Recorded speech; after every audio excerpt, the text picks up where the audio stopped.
नमस्कार, दिन भर की बड़ी खबरों में आपका स्वागत है। मैं हूं आंचल। आज इस बुलेटिन में बात होगी भारत जोड़ो न्याय यात्रा की, वन नेशन वन इलेक्शन पर फंसी मोदी सरकार की, बात करेंगे शंकराचार्यों के सवालों से मुश्किल में फंसी बीजेपी की, ईवीएम पर मचे हंगामे की, जानेंगे बिहार में लालू और नीतीश की मुलाकात से क्यों परेशान हुई बीजेपी, और बुलेटिन के आखिर में देखेंगे जाने माने कार्टूनिस्ट इरफान की किस खबर पर पड़ी है तिरछी नजर। इसके अलावा और भी कई बड़ी खबरों से आपको कराएंगे रूबरू, लेकिन तमाम बड़ी खबरों से पहले एक नजर सुर्खियों पर। ईडी ने लालू और तेजस्वी यादव को नौकरी के बदले जमीन घोटाले से संबंधित 29 और 30 जनवरी को पेशी का दिया समन। लोकसभा चुनाव मद्देनजर समाजवादी पार्टी और राष्ट्रीय लोकदल के बीच सीटों को लेकर बनी सहमति, आरएलडी 7 से 8 सीटों पर गठबंधन में लड़ेगी चुनाव। पुरानी पेंशन और 8वें वेतन आयोग के गठन पर मची रार, बजट में नहीं हुआ ऐलान तो होगी राष्ट्रव्यापी हड़ताल। शेयर बाजार तेज, सेंसेक्स 496 अंकों की तेजी के साथ 71,683 अंक पर हुआ बंद, निफ्टी 160 अंकों की तेजी के साथ 21,622 अंक पर हुआ बंद। तो ये थी सुर्खियां। अब बात आज की सबसे बड़ी खबर की। राहुल गांधी की भारत जोड़ो न्याय यात्रा इस समय असम में चल रही है, जहां यात्रा को लेकर बवाल मचा हुआ है। लोगों की भारी भीड़ ने बीजेपी की नींद उड़ा दी है, तो राज्य सरकार की तरफ से डाली जा रही रुकावट के चलते कांग्रेस में भी नाराजगी अब दिखाई दे रही है। इस बीच राहुल गांधी ने यह साफ कर दिया है कि वो किसी से नहीं डरते हैं और एक बार फिर उन्होंने मोदी सरकार को निशाने पर ले लिया है। तो क्या हुआ है आज न्याय यात्रा में, देखें इस रिपोर्ट में। राहुल गांधी की भारत जोड़ो न्याय यात्रा 14 जनवरी से मणिपुर से शुरू होकर असम में एंटर कर चुकी है। न्याय यात्रा को मिल रही सफलता से बीजेपी की बेचैनी बढ़ गई है। दरअसल असम के जोरहाट में यात्रा थोड़े से हिस्से में दूसरे रास्ते से निकाली गई, जिसके बाद असम में यात्रा के मुख्य आयोजक केबी बाइजू के खिलाफ गुरुवार को एफआईआर दर्ज की गई। पुलिस के एक अधिकारी ने बताया कि यात्रा के लिए केबी रोड की ओर से अनुमति दी गई थी, लेकिन यात्रा ने रास्ता बदल दिया। इसलिए पुलिस ने स्वतः संज्ञान लेते हुए यात्रा और उसके मुख्य आयोजक के खिलाफ जोरहाट सदर थाने में प्राथमिकी दर्ज की है। अधिकारी ने बताया कि एफआईआर में यात्रा के दौरान जिला प्रशासन के नियमों का पालन नहीं करने और सड़क सुरक्षा नियमों का उल्लंघन करने की बात कही गई है। दूसरी ओर पुलिस के दावे पर असम में कांग्रेस विधायक दल के नेता देवव्रत सैकिया ने कहा कि असम सरकार शुरुआत से ही यात्रा के सामने रुकावट खड़ी कर रही है। पीडब्ल्यूडी पॉइंट पर यातायात मार्ग परिवर्तन के लिए पुलिस तैनात नहीं थी। निर्धारित मार्ग बहुत छोटा था और हमारे साथ बहुत भीड़ थी, इसलिए हमने बस को कुछ मीटर के लिए दूसरे रास्ते पर निकाल लिया। असम में यात्रा को मिल रही सफलता से हेमंत बिस्वा शर्मा डर गए हैं और अब इसे पटरी से उतारना चाहते हैं। यात्रा का असम चरण 25 जनवरी तक जारी रहेगा। दूसरी ओर कांग्रेस महासचिव जयराम रमेश ने साफ कह दिया है कि इस तरह की एफआईआर से हम लोग डरने वाले नहीं हैं। राहुल गांधी लगातार बीजेपी को घेरने में जुटे हुए हैं, तो कांग्रेस अध्यक्ष मल्लिकार्जुन खड़गे ने भी मोदी सरकार की एक बड़ी योजना को पटरी से उतार दिया है। खड़गे ने वन नेशन वन इलेक्शन को लेकर पत्र लिखा है। तो क्या कहा है खड़गे ने अपने पत्र में, देखिए इस रिपोर्ट में। 2024 के लोकसभा चुनाव नजदीक हैं। 50 दिन में चुनाव का ऐलान हो जाएगा, लेकिन चुनाव से पहले सरकार की ओर से एक देश एक चुनाव का शिगुफा छोड़ा गया है। तो वहीं अब चुनाव से पहले कांग्रेस ने बीजेपी को तगड़ा झटका दिया है। कांग्रेस अध्यक्ष मल्लिकार्जुन खड़गे ने 19 जनवरी को एक राष्ट्र एक चुनाव को लेकर बनी उच्च स्तरीय समिति को पत्र लिखा है। पत्र में उन्होंने कहा है कि संसदीय शासन व्यवस्था अपनाने वाले देश में एक साथ चुनाव कराने के विचार के लिए कोई जगह नहीं है और उनकी पार्टी इसका पुरजोर विरोध करती है। वन नेशन वन इलेक्शन को लेकर कांग्रेस ने रुख साफ कर दिया है। पार्टी अध्यक्ष मल्लिकार्जुन खड़गे ने एक राष्ट्र एक चुनाव को लेकर कहा कि हम इसके खिलाफ हैं। इसकी भारत जैसे देश में कोई जगह नहीं है। एक राष्ट्र एक चुनाव को लेकर पूर्व राष्ट्रपति रामनाथ कोविंद की अध्यक्षता वाली कमेटी को लिखे लेटर में खड़गे ने कहा, संसदीय शासन व्यवस्था को अपनाने वाले देश में एक साथ चुनाव की अवधारणा के लिए कोई जगह नहीं है। समिति के सचिव नितेन चंद्र को भेजे सुझाव में खड़गे ने आगे कहा, एक साथ चुनाव कराने का विचार संविधान की मूल संरचना के विरुद्ध है। एक साथ चुनाव की व्यवस्था लागू करनी है तो संविधान की मूल संरचना में पर्याप्त बदलाव की आवश्यकता होगी। खड़गे ने 17 बिंदुओं में अपने सुझाव समिति के पास भेजे हैं। उन्होंने कहा, कांग्रेस और देश के लोगों की ओर से मैं उच्च स्तरीय समिति के अध्यक्ष कोविंद से अनुरोध करता हूं कि वे संविधान और संसदीय लोकतंत्र को नष्ट करने के लिए केंद्र सरकार से उनके व्यक्तित्व और भारत के पूर्व राष्ट्रपति के पद का दुरुपयोग न करने दें। उन्होंने आगे कहा, कांग्रेस एक राष्ट्र एक चुनाव के विचार का कड़ा विरोध करती है। एक संपन्न और मजबूत लोकतंत्र को बनाए रखने के लिए ये जरूरी है कि इस पूरे विचार को त्याग दिया जाए। कमेटी ने हाल ही में राजनीतिक दलों को लेटर लिख एक साथ चुनाव कराने के विचार पर राय मांगी थी। राय मांगने पर पश्चिम बंगाल की मुख्यमंत्री और टीएमसी की चीफ ममता बनर्जी ने समिति को पत्र लिखते हुए कहा था, एक राष्ट्र एक चुनाव के खिलाफ हूँ। साल 1952 में लोकसभा और विधानसभा चुनाव एक साथ हुए। ये कई सालों तक आगे जारी रहे, लेकिन ये बाद में कायम नहीं रह सका। बता दें कि कमेटी का काम लोकसभा, विधानसभाओं और नगर निकायों और पंचायतों के चुनाव एक साथ कराने की संभावना पर विचार करना है। वन नेशन वन इलेक्शन संभव नहीं दिख रहा है। वैसे संभव तो इस समय अयोध्या में राम मंदिर का उद्घाटन भी नहीं दिख रहा है, क्योंकि मंदिर पूरा तैयार नहीं हुआ है और अब तो मूर्ति को लेकर भी खुलासा हो गया है, जिससे मोदी सरकार फंसती नजर आ रही है, जिसे लेकर शंकराचार्य ने भी सवाल उठा दिए हैं। अयोध्या में 22 जनवरी को रामलला की प्राण प्रतिष्ठा है और इसे लेकर बीजेपी और आरएसएस से जुड़े लोग पूरे देश में प्रचार प्रसार में जुटे हैं। लेकिन इस कार्यक्रम से देश के शंकराचार्य नाराज हैं और वो लगातार सवाल उठा रहे हैं। एक बार फिर शंकराचार्य अभिमुक्तेश्वरानंद ने गंभीर सवाल उठाए हैं। उन्होंने पूछा कि विराजमान रामलला का क्या होगा। ज्योतिष पीठ के शंकराचार्य स्वामी अभिमुक्तेश्वरानंद ने श्री राम जन्मभूमि तीर्थ क्षेत्र ट्रस्ट से सवाल पूछा है कि अगर नई मूर्ति में प्राण प्रतिष्ठा की जाएगी तो रामलला की पुरानी मूर्ति का क्या होगा। उन्होंने विवादित ढांचे में अद्भुत चमत्कार के साथ प्रकट हुई रामलला की मूर्ति को पहले से ही जन्म स्थान पर विराजमान बताते हुए कहा कि नई मूर्ति की प्राण प्रतिष्ठा से पहले से ही विराजमान भगवान राम की मूर्ति की उपेक्षा हो सकती है।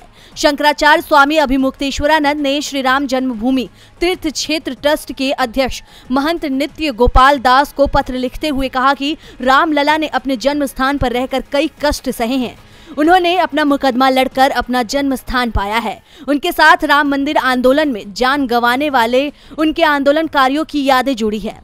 स्वामी अभिमुक्तेश्वरानंद ने कहा कि कोर्ट में ये तर्क भी दिया गया था कि रामलला एक जीवित एंटिटी है। उनकी मूर्ति को ना तो हटाया जा सकता है और ना ही उनकी मूर्ति को बदला जा सकता है। ऐसे में रामलला की नई मूर्ति की प्राण प्रतिष्ठा उन तर्कों को गलत करार देने जैसा भी है। तो वहीं दिग्विजय सिंह ने भी इस मामले पर सवाल उठाया है। उन्होंने कहा कि मैं शुरू से ही ये कह रहा हूँ कि जिस रामलला की मूर्ति को लेकर के विवाद हो रहा है वो मूर्ति कहाँ है, दूसरी मूर्ति की क्या आवश्यकता थी। हमारे गुरु द्वारिका और जोशी मठ में शंकराचार्य स्वामी स्वरूपानंद जी महाराज ने ये भी सुझाव दिया है कि राम जन्मभूमि मंदिर में भगवान राम की मूर्ति बाल स्वरूप होकर माँ कौशल्या की गोद में होना चाहिए। लेकिन जो मूर्ति की प्राण प्रतिष्ठा हो रही है वो तो बाल स्वरूप की नजर ही नहीं आती है। शंकराचार्य के सवालों का जवाब ना तो बीजेपी दे रही है और ना ही मंदिर ट्रस्ट के पास इसका जवाब है। और सिर्फ रामलला की मूर्ति ही नहीं, सरकार और भी कई मुद्दों पर जवाब नहीं दे रही है, जिसमें सबसे बड़ा सवाल तो यही है कि क्या ईवीएम से चुनाव निष्पक्ष होगा। ईवीएम के खिलाफ अब पूरे देश में बड़े आंदोलन की तैयारी हो गई है। तो क्या है पूरी खबर, देखिए इस रिपोर्ट में। लोकसभा चुनाव के नजदीक आने के साथ ही ईवीएम का मुद्दा भी गर्म होता जा रहा है। कांग्रेस नेता दिग्विजय सिंह समेत कई नेता ईवीएम पर सवाल उठा चुके हैं। कई वकीलों ने भी ईवीएम के खिलाफ हस्ताक्षर अभियान छेड़ा है और अब सोशलिस्ट पार्टी इंडिया ने 25 जनवरी को राष्ट्रीय मतदाता दिवस पर ईवीएम के खिलाफ अभियान शुरू करने जा रही है। राष्ट्रीय मतदाता दिवस 25 जनवरी 2024 को सोशलिस्ट पार्टी इंडिया देश भर में धरना प्रदर्शन आयोजित कर भारत के चुनाव आयोग को सीधे दिल्ली में मुख्य चुनाव अधिकारी के माध्यम से या जिलों में जिला अधिकारी के माध्यम से ईवीएम हटाने की मांग को लेकर ज्ञापन सौंपेगी और ये अभियान अगले लोकसभा चुनाव की घोषणा तक लगातार चलेगा। आपको बता दें कि सोशलिस्ट पार्टी इंडिया के मुखिया MG देवसायम ने कहा कि भारत दुनिया का सबसे बड़ा लोकतंत्र है जिसमें नियमित चुनाव होते हैं, लेकिन इधर कुछ सालों से जनता का ईवीएम और वीवीपैट पर भरोसा उठ जाने की वजह से देश की चुनावी प्रक्रिया पर सवाल खड़े हो गए हैं। ये व्यवस्था लोकतंत्र के मूल सिद्धांत मतदाता की इच्छानुसार मत पड़ा, जैसा पड़ा वैसा ही दर्ज हुआ और जैसा दर्ज हुआ वैसा ही मतगणना हुई की कसौटी पर खड़ी नहीं उतर पा रही है। हालांकि चुनाव आयोग ने इलेक्ट्रॉनिक वोटिंग मशीन के साथ एक वोटर वेरिफिकेबल पेपर ऑडिट ट्रेल लगा दिया है, लेकिन वीवीपैट एक बायोस्कोप जैसा हो गया है जिसमें हम 7 सेकंड के लिए अपनी पर्ची तो देख सकते हैं लेकिन उसकी गिनती नहीं होती। सुप्रीम कोर्ट के एक रिटायर्ड जज की अध्यक्षता में गठित चुनाव हेतु नागरिक आयोग देश विदेश के विशेषज्ञों से परामर्श कर इस नतीजे पर पहुंचा है कि ईवीएम और वीवीपैट की व्यवस्था में शुरू से लेकर अंत तक सत्यापन संभव नहीं है, अतः ये लोकतांत्रिक चुनाव हेतु अयोग्य है। इसलिए ईवीएम से चुनाव कराना भारतीय चुनावी लोकतंत्र के लिए स्पष्ट और तत्कालीन खतरा है। हमारी मांग है कि भारत मतपत्र द्वारा मतदान की ओर लौटे, जैसा कि दुनिया के कई लोकतंत्रों ने किया है, ताकि जनादेश का अपहरण और चोरी ना हो सके। ईवीएम से चुनाव होगा या बैलेट पेपर से, इस पर सवाल बने हुए हैं। वैसे चुनाव आयोग तो ईवीएम पर ही अड़ा हुआ है। चुनाव का ऐलान 2 महीने में होना है, इसीलिए इंडिया गठबंधन में इसे लेकर तैयारियां तेज हो चुकी हैं। आज लालू और बिहार के डिप्टी सीएम तेजस्वी सीएम नीतीश से मिलने उनके आवास पहुंच गए। तीनों के बीच क्या बात हुई है, देखिए इस रिपोर्ट में। बिहार की राजनीति में एक बार फिर से चर्चाओं का बाजार गर्म है। पिछले 2-3 दिनों से राजनीतिक गलियारों में कई चर्चाएं चल रही थी कि तभी अचानक आरजेडी सुप्रीमो लालू प्रसाद यादव और deputy CM Tejashwi Yadav CM Nitish Kumar के सरकारी आवास पर पहुंच गए। तीनों नेताओं के बीच गठबंधन को लेकर बातचीत हुई।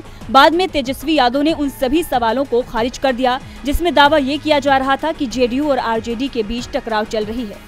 नीतीश आवास से मुस्कुराते हुए निकले तो तेजस्वी यादव ने मीडिया से बातचीत की और कहा कि सरकार के कामकाज को लेकर बातचीत हुई है। उन्होंने साफ कर दिया कि इंडिया गठबंधन पूरी तरह से एकजुट है। बीजेपी को किसी तरह की भी गलतफहमी में नहीं रहना चाहिए। सीट शेयरिंग को लेकर तेजस्वी यादव ने कहा कि जल्द ही सब कुछ तय हो जाएगा। गठबंधन में दरार की बात को सीधे नकारते हुए डिप्टी सीएम ने कहा कि सरकार में है तो काम को लेकर मुलाकात होती रहती है। हमारी सरकार लगातार जनता के लिए काम कर रही है। जब से महागठबंधन बना है तब से बीजेपी बेचैन है। गठबंधन पूरी तरह से एकजुट है। लोकसभा चुनाव में बीजेपी को हराना तय है। सियासी उलटफेर को लेकर कहा कि ऐसा कुछ नहीं है, ऐसी कोई बात नहीं है। हमारी सरकार मजबूती से चल रही है। बीजेपी बार बार अफवाह फैला रही है और आप सब अफवाह को दिखा रहे हैं क्योंकि आपके पास कोई खबर नहीं है दिखाने को, इसीलिए आप बार बार यही दिखाते हैं, जबकि ऐसा कुछ नहीं होने वाला। हम साथ हैं और साथ मिलकर बीजेपी को हराएंगे। बिहार में इंडिया गठबंधन बीजेपी पर भारी पड़ रहा है, इसीलिए नीतीश को लेकर बीजेपी के तरफ से तमाम दावे हो रहे हैं। लेकिन लालू नीतीश की मुलाकात ने साफ कर दिया है कि इंडिया मजबूत है। बीजेपी को कोई राहत नहीं मिलेगी और न ही राहत बिल्किस बानो के दोषियों को मिलेगी। सुप्रीम कोर्ट ने सभी दोषियों की याचिका खारिज कर दी है। तो क्या है पूरा मामला, देखिए इस रिपोर्ट में।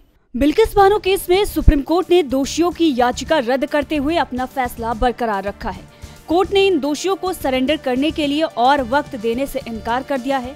इसके साथ ही कोर्ट ने सभी दोषियों को 11 जनवरी तक सरेंडर करने का आदेश भी दिया है। अब आपको बता दें कि बिल्किस बानो केस में दोषियों की रिहाई को सुप्रीम कोर्ट ने रद्द कर दिया था और 11 जनवरी तक सरेंडर करने का आदेश दिया था। 11 में से 5 दोषियों ने सुप्रीम कोर्ट के इस फैसले के खिलाफ याचिका दायर कर सरेंडर करने की अवधि बढ़ाने की मांग की थी। सबने अलग अलग कारण भी बताए थे, लेकिन सुप्रीम कोर्ट ने 19 जनवरी को इस मामले में सुनवाई करते हुए उनकी याचिका खारिज कर दी। सुप्रीम कोर्ट ने कहा कि सरेंडर करने की अवधि बढ़ाने की मांग के साथ दिए गए इन दोषियों के कारणों में कोई दम नहीं है। दोषियों द्वारा दिए गए कारणों में खराब स्वास्थ्य, आसन्न सर्जरी, बेटे की शादी, बूढ़े माँ बाप की सेवा और पकी फसल की कटाई भी शामिल है। याचिका दाखिल करने वाले दोषियों में गोविंद नाई, प्रदीप मोरदिया, विपिन चंद्र जोशी, रमेश चांदना और मितेश भट्ट के नाम शामिल हैं। बिल्किस के दोषियों को कोई राहत नहीं मिली है तो मध्य प्रदेश में राहत शिवराज और उनके समर्थकों को भी नहीं मिलती दिख रही है। शिवराज को तो पहले से ही एमपी से हटाने की तैयारी हो गई है और अब उनके समर्थक और राज्य सरकार के अधिकारी भी किनारे लगाए जा रहे हैं। मध्य प्रदेश में मोहन यादव इस समय शिवराज के दबाव में खुद को नहीं रखना चाहते, इसलिए अपनी सरकार में उन्होंने शिवराज के करीबियों को शामिल नहीं किया है। शिवराज के साथ उनकी मुलाकात की तस्वीरें भी दिखाई नहीं देती। शिवराज को पूरी तरह से साइडलाइन किया जा रहा है और अब शिवराज के करीबी अधिकारियों को भी साइडलाइन कर दिया गया है। मध्य प्रदेश के सचिवालय वल्लभ भवन में अब न उनके पास कोई काम बचा है और ना ही कोई पूछ परख रह गई है। ना नाम बचा है और ना ही काम। पिछले 1 महीने में मोहन सरकार ने उन अधिकारियों को कोई जिम्मेदारी नहीं सौंपी है जो शिवराज की सरकार में काफी अहम जिम्मेदारियां निभा रहे थे। शिवराज सरकार ने इन्हें प्रमुख विभागों के काम सौंपे थे। मुख्यमंत्री मोहन यादव ने अपने पद की शपथ लेते ही शिवराज के अधिकारियों के तबादले की घोषणा कर दी थी, जिसमें मुख्यमंत्री के प्रमुख सचिव और लोक सेवा प्रबंधन विभाग के प्रमुख सचिव 1994 बैच के आईएएस मनीष रस्तोगी, 2009 बैच के आईएएस मनीष सिंह, 2013 बैच के आईएएस नीरज वशिष्ठ समेत तरुण राठी, सौरभ सुमन और किशोर कान्याल का नाम भी शामिल था। इन अधिकारियों को शिवराज का आंख कान नाक माना जाता था, लेकिन मोहन यादव सरकार में इन्हें अब तक किसी भी विभाग की जिम्मेदारी नहीं सौंपी गई है। ऐसे में दावा किया जा रहा है कि शिवराज से करीबी की कीमत मोहन यादव की सरकार में ये अधिकारी चुका रहे हैं। और बुलेटिन के आखिर में देखते हैं जाने माने कार्टूनिस्ट इरफान की किस खबर पर पड़ी है तिरछी नजर।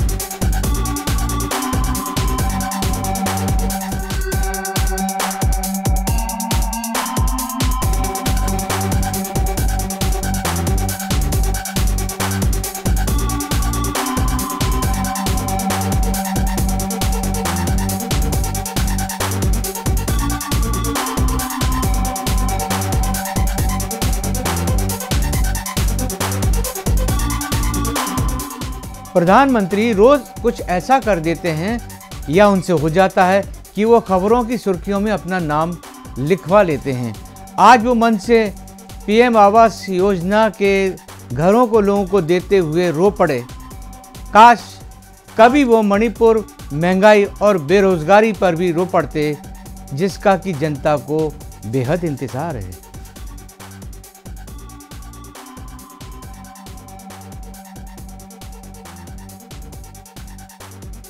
बहुत बहुत शुक्रिया इरफान जी। तो आज इस बुलेटिन में इतना ही। देखते रहिए टीवी लाइव। नमस्कार।